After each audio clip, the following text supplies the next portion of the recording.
Assalamualaikum warahmatullahi wabarakatuh. Selamat pagi anak-anak.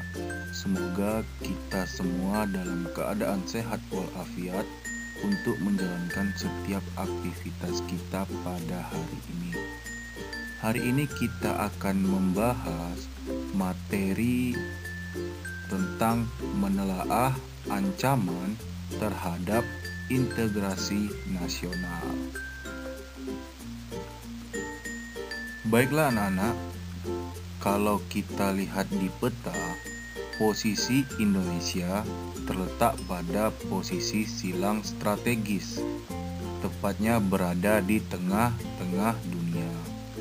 Dilewati garis khatulistiwa, diapit oleh dua benua yaitu Asia dan Australia, serta berada di antara dua samudra, yaitu Samudra Hindia dan Pasifik. Posisi silang Indonesia tidak hanya meliputi aspek kewilayahan saja, melainkan meliputi pula aspek-aspek kehidupan sosial. Beberapa di antaranya, yang pertama, penduduk. Berada di antara daerah berpenduduk padat di utara dan penduduk jarang di selatan. Yang kedua, ideologi. Komunisme di utara dan liberalisme di selatan. Yang ketiga, ekonomi.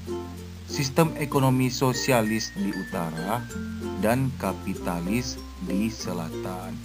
Jadi posisi Indonesia ini berada di tengah-tengah dunia ya nak ya. Posisi Indonesia ini adalah posisi silang strategis. Selanjutnya, dampak posisi silang Indonesia. Posisi silang Indonesia, sebagaimana diuraikan di atas, bisa menjadi potensi sekaligus ancaman. Dikatakan potensi bila memberikan dampak positif bagi kemajuan bangsa dan memperkokoh keberadaan bangsa Indonesia. Akan tetapi, posisi silang ini juga dapat menjadikan negara Indonesia tidak terbebas dari ancaman yang akan membahayakan bangsa Indonesia.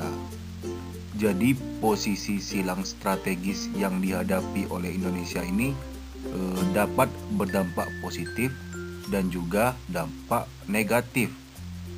Berikut akan kita bahas ancaman apa saja yang akan membahayakan integrasi nasional Negara Kesatuan Republik Indonesia. Yang pertama adalah ancaman di bidang ideologi. Ancaman di bidang ideologi adalah ancaman yang tertuju pada ideologi bangsa. Ancaman ideologi adalah segala bentuk ancaman yang dapat mengganggu ketahanan nasional suatu bangsa. Contoh ancaman di bidang ideologi adalah yang pertama, komunisme.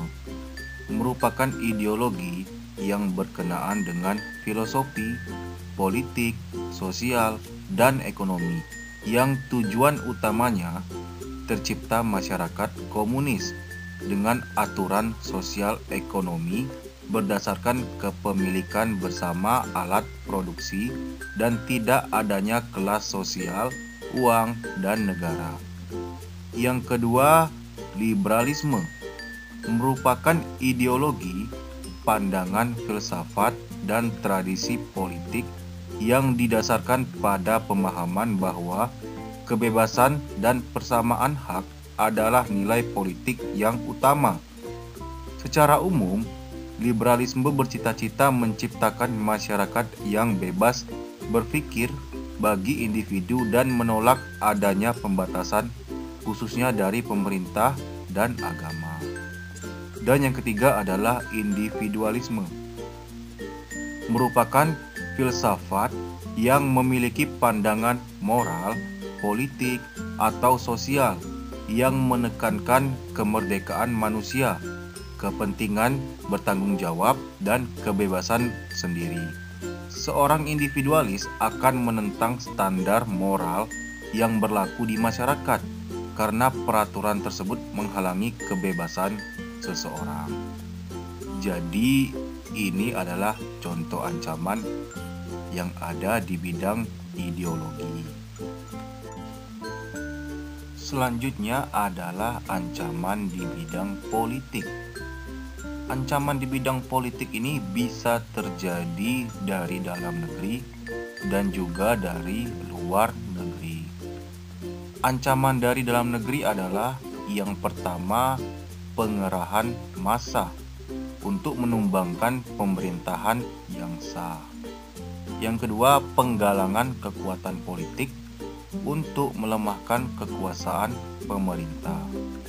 Yang ketiga adalah gerakan separatisme, yaitu suatu gerakan untuk mendapatkan kedaulatan dan memisahkan suatu wilayah atau kelompok manusia satu sama lain atau sekelompok manusia dari satu sama lain. Jadi ini adalah contoh-contoh ancaman di bidang politik dari dalam negeri yang bisa terjadi di Negara Kesatuan Republik Indonesia.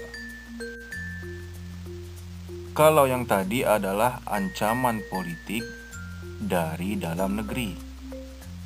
Selanjutnya kita akan bahas ancaman politik yang bisa terjadi dari luar negeri. Yang pertama adalah provokasi. Apa itu provokasi? Merupakan perbuatan untuk membangkitkan kemarahan, tindakan menghasut, atau pancingan. Yang kedua adalah intimidasi. Merupakan tindakan menakut-nakuti, terutama memaksa orang atau pihak lain berbuat sesuatu. Dan yang ketiga adalah blokade politik. Merupakan blokade untuk membatasi informasi untuk kepentingan. Selanjutnya adalah ancaman di bidang ekonomi. Apa saja? Yang pertama adalah membanjirnya produk luar negeri, mendesak barang-barang lokal, terutama barang yang tidak kompetitif. Yang kedua, kemudahan pihak asing menanamkan modal, membuat perekonomian negara sedikit demi sedikit dikuasai pihak asing. Yang ketiga, persaingan bebas akan menimbulkan tumbuhnya pelaku ekonomi yang kalah dan menang, yang berakibat kesenjangan ekonomi. Jadi anak-anak sekalian, mulai sekarang gunakanlah produk-produk dalam negeri. Agar apa? Agar kita dapat meningkatkan ekonomi negara kita sendiri. Selanjutnya adalah ancaman di bidang sosial budaya. Ancaman di bidang sosial budaya ini bisa terjadi dari dalam negeri maupun dari luar negeri. Berupa isu-isu kemiskinan, kebodohan, keterbelakangan, dan ketidakadilan yang menjadi titik pangkal timbulnya permasalahan turunannya, di antaranya premanisme, terorisme, kekerasan, dan bencana akibat perbuatan manusia itu sendiri. Isu-isu ini akan mengakibatkan disintegrasi bangsa, pudarnya nasionalisme, dan juga patriotisme. Jadi kita itu hidup di negara kita ini harus bisa menghargai perbedaan, ya. Dari luar negeri adalah munculnya gaya hidup konsumtif dan luar negeri mindset. Munculnya hedonisme, yaitu paham bahwa kenikmatan pribadi dianggap sebagai nilai hidup. Munculnya sikap individualisme, yaitu sikap selalu mementingkan diri sendiri dan memandang orang lain tidak ada artinya. Munculnya gejala westernisasi, yaitu gejala hidup yang selalu berorientasi kepada budaya barat tanpa diseleksi terlebih dahulu. Jadi anak-anak sekalian, di era globalisasi seperti ini, kita harus bisa lebih selektif terhadap budaya asing yang masuk ke negara kita.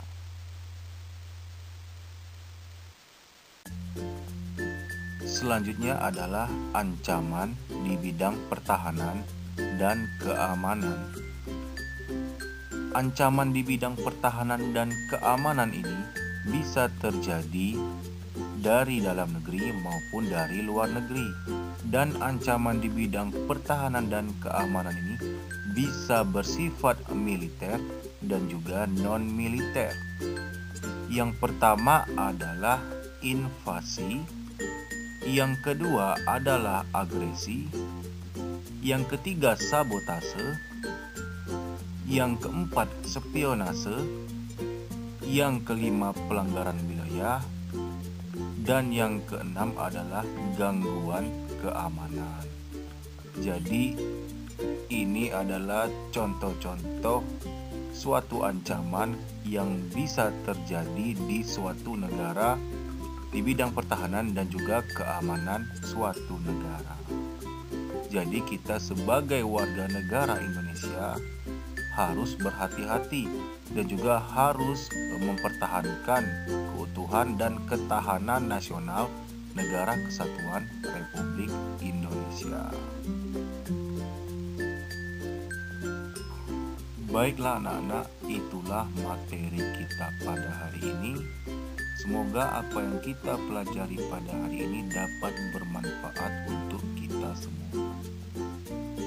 Jangan lupa dimanapun kalian berada, kalian harus patuhi protokol kesehatan. Gunakan maskernya, cuci tangannya, dan jaga jaraknya. Sekian, wabillahi taufiq wal hidayah. Wassalamualaikum warahmatullahi